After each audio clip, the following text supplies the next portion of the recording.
ஜல்லிக்கட்டு போட்டிக்கு அனுமதி மறுப்பது ஏன் என்று நீதிமன்றம் கேள்வி எழுப்பியிருக்கிறது.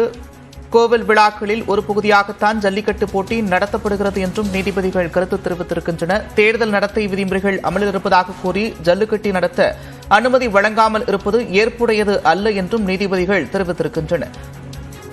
கூடுதல் விவரங்களோடு செய்தியாளர் கருணாகரன் இணைகிறார். கருணாகரன், விவரங்கள்.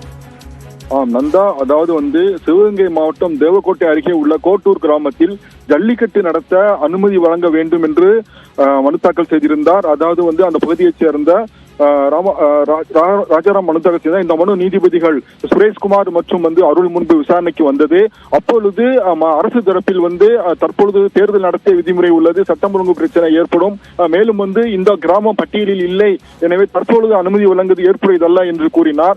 அதைத் தொடர்ந்து மனுதாரர் தரப்பு வழக்கறிஞர் கூறுகையில் 25 ஆண்டுகளாக ஜல்லிக்கட்டு போட்டி நடந்தது, கொரோனா காலத்தில் நடைபெறவில்லை, கடந்த ஆண்டும் நடந்தது, எனவே ஜல்லிக்கட்டு போட்டி நடத்த அனுமதி வழங்க வேண்டும் என்று குறிப்பிட்டார். இதைத் தொடர்ந்து நீதிபதிகள் பிறப்பித்த உத்தரவில் அதாவது ஜல்லிக்கட்டு போட்டி தாங்களால் தான் மீண்டும் ஜல்லிக்கட்டு நடைபெறுகிறது என்று அனைத்து அரசியல் கட்சிகளும் உரிமை கோரி பெருமைப்பட பேசும் சூழலில் இதுபோன்று ஜல்லிக்கட்டு நிகழ்வுகளுக்கு நடத்த அனுமதி வழங்காமல் இருப்பது ஏற்புடையதல்ல.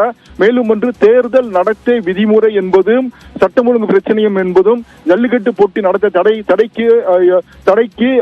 தடை விதிக்க முடியாது.